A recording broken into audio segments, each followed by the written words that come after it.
Something that you have probably heard a lot during high stakes moments in Congress, and will definitely hear a lot during this nomination, is that it's very important that your senators hear from you.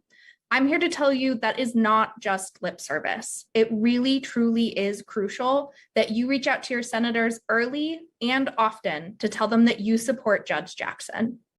A little insider tip for you: each congressional office has a tracking system where they tally how many of the calls, emails, and other correspondence that they received that day were about a certain topic.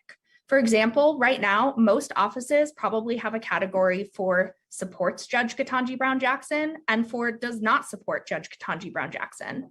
That information is tallied up daily and weekly and then sent to office leadership and to the member on a regular basis. And senators and their teams do consider that data when they're making decisions. This is why it's so important to contact your senator and tell them that you support Judge Jackson, even if you already think you know how they are going to vote. If your senator is supportive in line with their party, usually, their support will be reinforced by knowing that their constituents are happy. If they are expected to be oppositional in line with their party, then they might be more cautious if they know that large numbers of their constituents do not support the party line. And if your senator is considering stepping out of a party line, or better yet, if they are undecided, your call could be the deciding factor in how bravely they move forward. And that's pretty cool. There are many ways to contact your senators, and I want to encourage you to engage in as many of them as possible.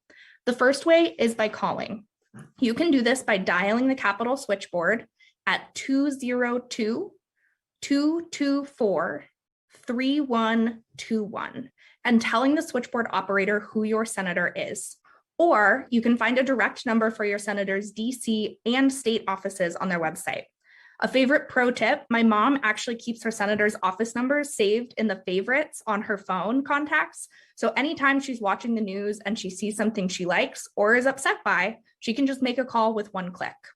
A few things that I want you to remember when you're calling.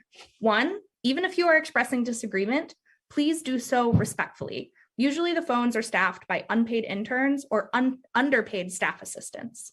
Two, you can be brief and concise. Your comment will be recorded as a tally mark in a category like I shared earlier. It will not be recorded in detail, even if you have all the best talking points in the world. Three, at the top of the call, mention that you're a constituent. If you are from the area code of the phone, if the phone number that you have and the area code does not match an area code for your state, it's usually helpful to say, I'm a constituent calling from zip code 1234.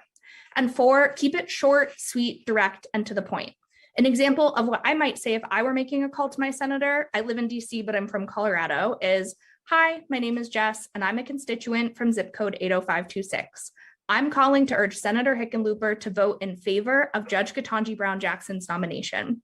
As a woman who is queer, multiply disabled, Jewish, and a survivor of both gun and sexual violence, I know that Judge Jackson is a nominee who sees me and my communities. She is eminently qualified and would bring our country just a little bit closer to its ideal of justice for all. I hope Senator Hickenlooper will support her enthusiastically. Thank you. That's it. You don't need to be a policy expert or have the perfect supporting points and sources. You just need to briefly and respectfully share your lived experiences and your point of view. If calling isn't your thing or isn't accessible to you, you can also directly write your senators. On their websites, all senators have a direct email form that you can fill out on the site. And writing to your senator is a great way to get a bit more in depth on the specifics of an issue or a concern. All senators have staff members who are paid to respond to written correspondence, including about specific policy matters. And in addition to writing and calling directly, many advocacy organizations, including those on this call, often have advocacy tools on their websites as part of these digital campaigns. Usually it's a form where you put in your zip code, contact information, and a comment or sign on of some sort.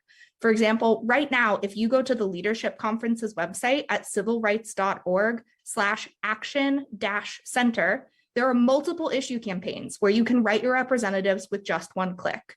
These might look like it's an easy way for an organization to get your contact information, but I'm telling you, they're very important and really work. They're hosted by professional digital tools that make it easy to engage with on the front end. That's the one click, but then are sent to congressional offices in ways so that they can tally, like we mentioned earlier. They are designed to be as easy as possible and maximized with impact for advocacy. So fill them out whenever you see them. To recap, call your senators directly and respectfully by finding their office phone numbers or by calling the Capitol switchboard. Again, that number is 202-224-3121. If calling isn't the best way for you personally to reach your senators, then email them using the forms on their website. And whenever you come across an advocacy form from organizations like AAPD, the Leadership Conference, NWLC, and the other great groups on this call, make sure to fill them out. Thanks so much.